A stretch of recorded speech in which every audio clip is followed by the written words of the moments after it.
दोस्तों नमस्कार। आज की कहानी है सास ने दिया बहू को जीवन दान। तो आशा करता हूँ आप सभी कुशल मंगल होंगे। तो आज की कहानी शुरू करने से पहले जो भी चैनल पर पहली बार आए चैनल को सब्सक्राइब करें और घंटी का बटन दबाकर ऑल का आइकन जरूर प्रेस करें ताकि हमारी आने वाली सभी कहानियाँ आप तक सबसे पहले पहुँचें। तो चलिए शुरू करते हैं आज की एक नई कहानी। किडनी ट्रांसप्लांट के बाद ऋचा को हॉस्पिटल के प्राइवेट रूम में शिफ्ट कर दिया गया।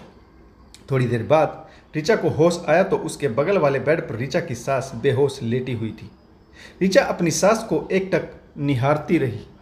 उसकी आंखें नम हो गई। ऋचा को वह वक्त याद हो चला जब वह अपनी कॉलेज की पढ़ाई भी पूरी नहीं कर पाई थी और उसकी शादी कपिल के साथ घर वालों ने तय कर दी और ऋचा से रजाबंदी जानना भी मुनासिब नहीं समझा। ऋचा से कपिल की यह दूसरी शादी थी। कपिल की पहली पत्नी का शादी के 2 महीने बाद ही देहांत हो गया था। ऋचा इस बात से बहुत गुस्सा थी कि उसकी शादी एक दुर्जवर के साथ की जा रही थी और उसकी सहेलियां भी उसे इस बात को लेकर चिढ़ाती थी, परंतु घर वालों ने ऋचा की मर्जी जाने बिना ही कपिल से रिश्ता तय कर दिया और ऋचा को यह शादी करनी पड़ी। कपिल के परिवार में सिर्फ 2 ही सदस्य थे, एक उसकी माँ और एक स्वयं कपिल। कपिल की माँ शारदा देखने में बहुत ही शांत स्वभाव और सुलझे विचारों की महिला थी, परंतु ऋचा के मन में जब से रिश्ता तय हुआ था एक अजीब से डर ने घर कर लिया था। ऋचा के पापा के किसी जानने वाले ने उन्हें बताया था कि ऋचा की होने वाली सास और पति ने अपनी पहली बहू को जलाकर मारा था, परंतु अब रिश्ता तय हो चुका था और शादी की डेट फिक्स हो चुकी थी।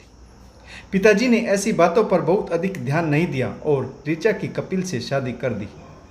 शादी के अगले दिन मुंह दिखाई की रस्म चल रही थी। ऋचा का मूड तो पहले से ही उखड़ा हुआ था। ऋचा की सास खुशी से फूली नहीं समा रही थी। अपनी सहेलियों और पड़ोसियों को चाय नाश्ता करा रही थी। तभी ऋचा के पास बैठी 3-4 औरतें आपस में बातें करने लगी। देखो तो कितनी शरीफ बनी फिरती है। बेटे की पहली पत्नी को तो 2 महीने के अंदर ही जलाकर मार डाला। अब इस बेचारी के साथ न जाने क्या व्यवहार किया जाएगा, कहीं इसे भी जलाकर ना मार डालें। मेरा तो यह सोचकर ही मन घबरा रहा है। तभी दूसरी औरत ने कहा, पता नहीं कैसे लोग हैं जिन्हें अपनी बेटियों से प्यार ही नहीं होता और ऐसे लोगों को अपनी बेटियां दे देते हैं। देखो ना कितनी सुंदर बहू है। तीसरी औरत बोली, सुंदर तो पहले वाली भी बहुत थी, शायद इन्हें दहेज की आग लगी थी, इसलिए उस बेचारे को जलाकर मार डाला। राम राम राम राम, भगवान ही रक्षा करे इस बच्ची की। उन औरतों की बातें सुनकर ऋचा का मन और भी घबरा गया। उसके मन में अपनी सास और पति के प्रति घृणा की भावना अधिक तीव्र हो गई। ऋचा को अपने पति के प्यार में छलावे की बू आती और वह उसे हमेशा ही शक की निगाहों से देखती। ऋचा की सास का व्यवहार बहुत ही मृदुभाषी था, परंतु ऋचा मन में सोचती कि देखो तो बुढ़िया कितना नाटक कर रही है। पहली बहू को तो जलाकर मार डाला, शायद कुछ दिनों के लिए मेरे साथ भी अच्छी बनने का नाटक कर रही है, परंतु मैं इन लोगों की बातों में आने वाली नहीं हूँ। मैं सब जान चुकी हूँ। ऋचा हमेशा ही क्रोध में रहती। उसके मन में आता तो कोई काम कर लेती, वरना सारा दिन अपने कमरे में ही रहती। शुरू के दिनों में ऋचा की सास ने उसे घर गृहस्थी के सभी कार्य सिखाने की पूरी कोशिश की, परंतु ऋचा के मन में तो घृणा ने घर कर लिया था। ऋचा हमेशा ही अपनी सास को बेइज्जत कर देती। शारदा जी यह सोचकर अपने आप को समझा लेती कि अभी उसे नए घर में एडजस्ट होने में समय लगेगा। बच्ची है, धीरे धीरे सब सीख जाएगी। कुछ दिनों तक शारदा जी ने ऋचा के मन को खुश करने की अपनी तरफ से पूरी कोशिश की, परंतु ऋचा में किसी तरह का बदलाव न पाकर उन्होंने भी कोशिश करना छोड़ दिया। वह अपने कार्य स्वयं ही निपटा लेती।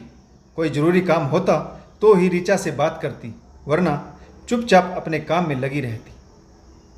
कपिल ऑफिस चला जाता और घर में सास बहू अकेली रहती, परंतु दोनों के बीच कोई बातचीत नहीं होती। शारदा जी अपनी बहू के ऐसे व्यवहार से परेशान रहने लगी। घर में अकेली चुपचाप तो वह पहले भी रहती थी। बेटे की शादी इसीलिए तो की थी कि घर में बहू आएगी तो कुछ चहल पहल होगी और मन भी लगा रहेगा, परंतु ऋचा थी कि अपनी सास के पास 1 मिनट भी नहीं बैठती। ऋचा को कहीं बाहर या अपने मायके जाना होता तो भी वे अपनी सास से आज्ञा लेना उचित नहीं समझती थी। ऋचा ने शारदा जी को कोई मान सम्मान नहीं दिया। ऋचा के मन में दोहरा क्रोध पल रहा था। एक तो उसकी पढ़ाई पूरी नहीं होने से पहले ही छूट गई थी और दूसरा वह शारदा जी से नफरत करने लगी थी। कमल से भी ऋचा की कोई विशेष लगाव नहीं था। वह पति पत्नी के इस रिश्ते को बोझ समझकर ढो रही थी और जल्दी ही वह इस बोझ से छुटकारा भी पाना चाहती थी। इसके लिए वह कोई न कोई तरकीब सोचती रहती। कपिल और उसकी पहली पत्नी नंदिनी का कमरा छत पर था। कमरे से अटैच बाथरूम था और गीजर के सिलेंडर के फटने से कपिल की पहली पत्नी बुरी तरह से जल गई थी, जिसके कारण उसकी मृत्यु हो गई। जब सिलेंडर फटा उस समय कपिल और उसकी मां अपने घर में नीचे वाले फ्लोर में मौजूद थे। छत पर सिर्फ नंदिनी ही थी जो नीचे का काम निपटा कर नहाने गई थी। सर्दी का मौसम था। उसने जैसे ही गीजर ऑन किया सिलेंडर फट गया और नंदिनी इस दुनिया से विदा हो गई और लोगों ने अपने अनुसार मनगढ़ंत कहानियां बनानी शुरू कर दी। नंदिनी की मृत्यु के बाद ऊपर वाले कमरे की हालत जीर्ण शीर्ण थी। आग की लपटों और धुएं से पूरा कमरा और बाथरूम काले हो गए थे। इसके बाद ऊपर वाले कमरे का रिनोवेशन तो किया गया, परंतु उसके बाद उसे मेहमानों का कमरा बना दिया गया, जो प्राय बंद ही रहता था। ऊपर वाले कमरे में कोई भी नहीं जाता था। हफ्ते 10 दिन में सफाई करने के लिए ही कमरा खोला जाता था, या फिर यदि घर में कोई मेहमान आ जाता तो उसके ठहरने के लिए कमरा खोला जाता था। शारदा जी को अपनी बहू ऋचा की बहुत चिंता थी। वह उसे बहुत प्यार भी करती थी, इसलिए उसने ऋचा को उस कमरे में जाने से मना कर रखा था। वह स्वयं ही कमरे की सफाई करती थी। शारदा जी को लगता था कि नंदिनी कपिल से बहुत प्यार करती थी। वह कच्ची उम्र में तड़पती हुई आग में झुलस गई थी। उसकी बहुत सारी अधूरी इच्छाएं भी आग में जलकर भस्म हो गई थी। कहीं नंदिनी ऋचा को नुकसान न पहुंचा दे, इसीलिए शारदा जी ने ऋचा का विशेष ध्यान रखना शुरू कर दिया। परंतु दूसरी तरफ ऋचा इसका उल्टा ही मतलब निकाल रही थी। वह सोचती थी कि उसकी सास उससे कोई गहरा राज छुपाना चाहती, इसीलिए उसे ऊपर के कमरे में जाने के लिए मना किया गया है। यह ऋचा के मन का वहम ही था कि जब वह छत पर कपड़े सुखाने जाती तो वह उसे जलने की बदबू आती। उसे लगता कि कोई मानव देह जल रही है और उसकी बदबू चारों तरफ फैली हुई। ऋचा के मन का वहम बढ़ता ही गया। कुछ दिनों बाद ऋचा को मातृत्व सुख प्राप्त हुआ और वह गर्भवती हुई, परंतु वह खुश नहीं थी। वह इस घर और यहाँ के लोगों से जल्दी पीछा छुड़ाना चाहती थी, परंतु बच्चे के रूप में सौगात देकर भगवान ने उसके पैरों में बेड़ियां डाल दी। अब ऋचा के सामने दोहरी संकट की घड़ी थी। ऋचा के पापा तो पहले ही शारदा जी और अपने दामाद के खिलाफ कोई भी बात सुनना पसंद नहीं करते थे। कपिल ऋचा के पापा की ही पसंद था। उन्हें कपिल और उसकी मां की ईमानदारी पर रत्ती भर भी शक नहीं था।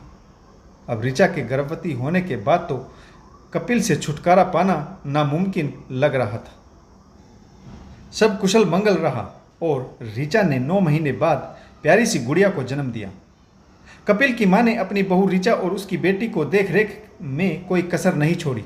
कपिल भी बेटी का पिता बनकर बहुत खुश था, परंतु ऋचा के चेहरे से मुस्कान गायब थी। अपनी सास और पति की इतनी केयर पाने के बाद भी ऋचा के मन में वही उधेड़ बुन चल रही थी।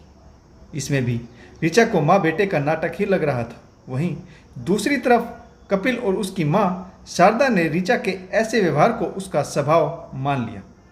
वह समझते थे कि शायद ऋचा का स्वभाव ही ऐसा है जो कभी नहीं बदलेगा। उन्होंने अपनी बहू को इसी गुस्सेल और चिड़चिड़े स्वभाव के साथ अपना लिया। ऋचा का स्वास्थ्य खराब रहने लगा। वह अक्सर बीमार रहती।